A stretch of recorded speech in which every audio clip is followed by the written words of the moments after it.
Hello everyone, मैं हूं निष्ठा और आप सभी का वेलकम है मेरे यूट्यूब चैनल पे, जहां मैं आप लोगों को ढेर सारी कहानियां सुनाती हूं।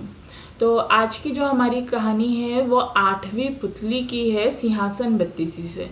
हमारी 7 पुतलियां हो चुकी हैं, मतलब 7 कहानियां हम सुना चुके हैं सिंहासन बत्तीसी की। ये 8वीं कहानी है। तो 8वीं कहानी 8वीं पुतली पुष्पवती की है। तो आइए उसने क्या कहानी सुनाई राजा भोज को देखते हैं।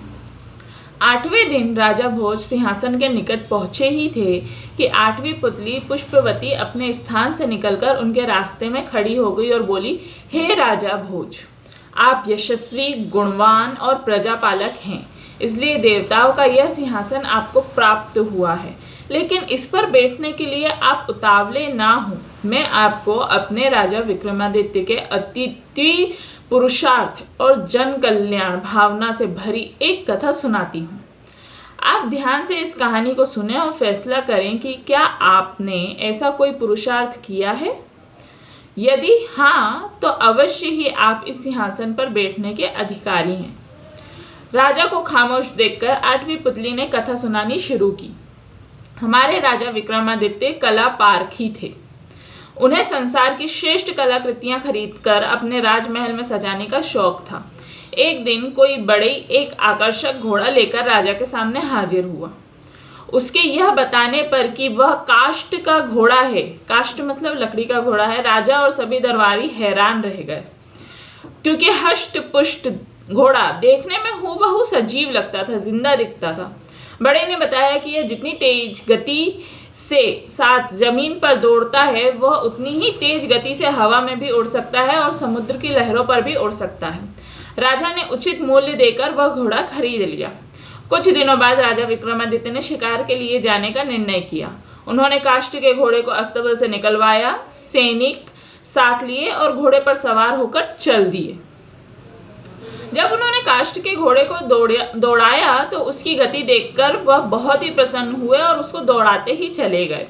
फिर उन्होंने सोचा कि इसी तीव्र गति के साथ इसे उड़ाकर देखा जाए।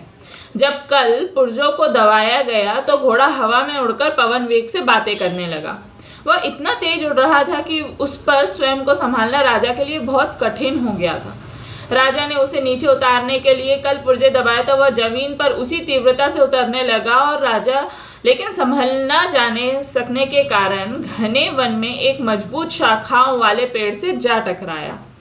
पूरे वेग से, पूरे तेज गति से उसके टकराने से वह घोड़ा टुकड़े टुकड़े होकर बिखर गया। उसके कल पुर्जे दूर दूर तक फैल गए। किसी तरह राजा तो बच गए। उनके साथ आए सैनिकों को तो न जाने कब से उन्होंने पीछे छोड़ दिया था, वो उनसे बिछुड़ गए थे। घोड़े के बिना राजा जंगलों में इधर उधर भटकने लगे। घंटों भटकते रहने के बाद राजा विक्रमादित्य ने कुछ फासले पर स्थित एक सन्यासी की कुटिया देखी। वे उधर ही बढ़ना चाहते थे कि पेड़ से उतरकर एक बंदरिया उनके सामने आ गई। उसने उछल कूद कर अपने हाव भाव व्यक्त करके राजा को कुछ समझाना चाहा, जिसे राजा ना समझ सके। लेकिन उन्होंने उस कुटिया की ओर जाने पर अपना विचार टाल दिया। उन्होंने जंगल के पेड़ों पर लदे ताजे स्वादिष्ट फल खाकर अपनी भूख प्यास मिटाई और एक पेड़ पर चढ़कर आराम करने लगे। शाम होने लगी, तभी एक सन्यासी वहां आया। उसने पेड़ पर चढ़ी बंदरिया को इशारे से अपने पास बुलाया और उसे अपनी कुटिया में ले गया। राजा पेड़ से उतरे और दबे पांव कुटिया की ओर बढ़े, ताकि वे उस बंदरिया के हाव भाव और इशारों की भाषा किसी रूप से समझ सकें। कुटिया के झरोके से उन्होंने अंदर देखा तो सन्यासी ने बंदरिया को उस स्थान पर जा बिठाया जहां मिट्टी के 2 घड़े रखे हुए थे। उसने एक घड़े में हाथ डाला, चुल्लू भर पानी निकालकर बंदरिया पर छिड़का। पलक झपकते ही वह बंदरिया एक खूबसूरत राजकुमारी में बदल गई। राजकुमारी बनकर उसने सन्यासी के लिए भोजन बनाया और हाथ पैर दबाए। इसके पश्चात सन्यासी सो गया। अगली सुबह उन्होंने देखा, सन्यासी ने मिट्टी के दूसरे घड़े में हाथ डालकर चुल्लू भर पानी लिया और राजकुमारी के ऊपर छिड़क दिया। राजकुमारी पुनः बंदरिया में बदल गई। सन्यासी अपने साथ बंदरिया को लिए कुटिया से बाहर निकला और उसे आजाद करके अपनी राह पर चल पड़ा। इस चमत्कार को देखकर राजा ने सोचा, अवश्य ही वह राजकुमारी अब भी शप्त है। उसे शाप से मुक्त कराने के प्रयत्न करना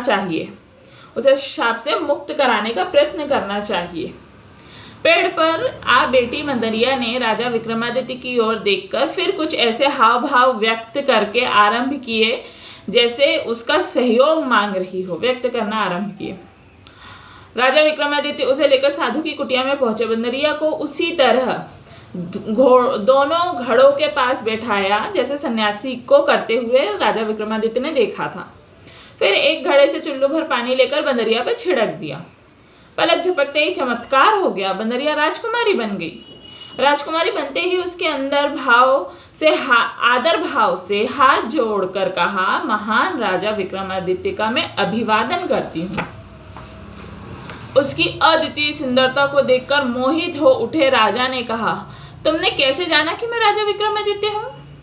इसके पीछे एक वजह है, राजकुमारी ने कहा। पहले आप मेरे बारे में जाने, फिर स्वयं यह बात स्पष्ट हो जाएगी कि मैं आपको कैसे जानती हूँ।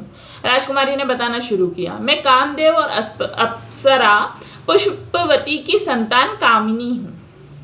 एक दिन शिकार खेलते वक्त मैंने एक ऐसा तीर छोड़ा जो मृग को ना लगकर एक तपस्वी की भुजा में जा लगा।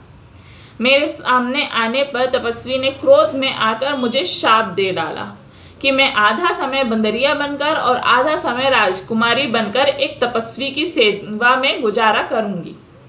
मैं रो पड़ी। तपस्वी के पैरों में गिरकर अपनी भूल के लिए क्षमा मांगने लगी। उसने मुझ पर दया करके कहा, मुंह से निकला मेरा शाप कभी विफल नहीं होगा। मगर कुछ दिनों बाद जंगल में भटकता हुआ जो पहला मनुष्य तुम्हारे सामने पड़ेगा वह राजा विक्रमादित्य होगा। विक्रमादित्य का सामना होते ही मेरे शाप का प्रभाव समाप्त हो जाएगा, मगर पूरी तरह तभी शाप मुक्त हो पाओगी जब साथ रहने वाला तपस्वी खुश होकर तुम्हें उपहार देगा। उस उपहार को पाने के बाद ही तुम राजा विक्रमादित्य को पति रूप में वरण कर पाने में सफल होगी।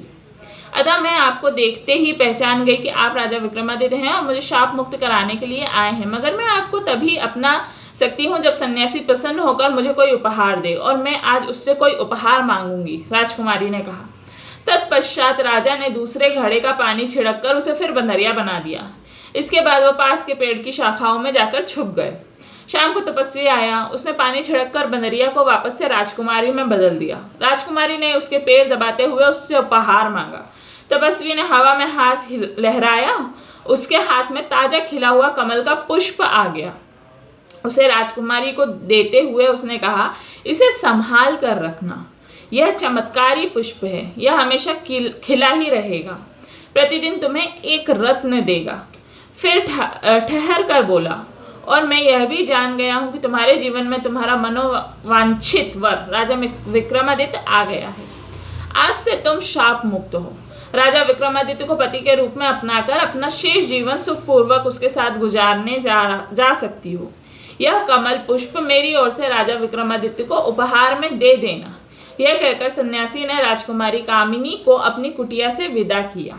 राजा विक्रमादित्य ने राजकुमारी रूप में कामिनी को प्रसन्न चित्त मुद्रा में कुटिया से बाहर आते देखा तो स्वयं पेड़ के नीचे उतर आया। राजकुमारी ने उन्हें सन्यासी के उपहार की जानकारी देते हुए बताया कि वह पूरी तरह शाप मुक्त कर दी गई है।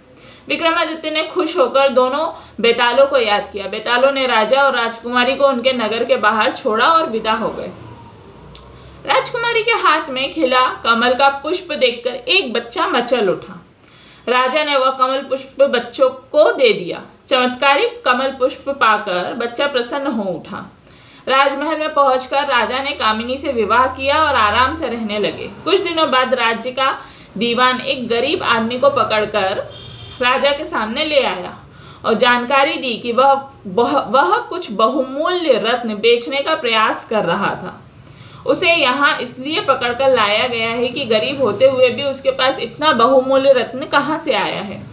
राजा ने उस गरीब आदमी से पूछा तो मालूम हुआ कि उसके दिए हुए चमत्कारी कमल पुष्प से वह रत्न उसे प्राप्त हुए हैं। वह उसी बच्चे का पिता था जिसे राजा ने कमल पुष्प दिया था। राजा ने वह रत्न स्वयं खरीद लिए और नगद धन देकर उसे सम्मान के साथ विदा किया। साथ ही अपने दीवान को आदेश दिया कि यूं किसी को शक के आधार पर पकड़कर ना लाया जाए।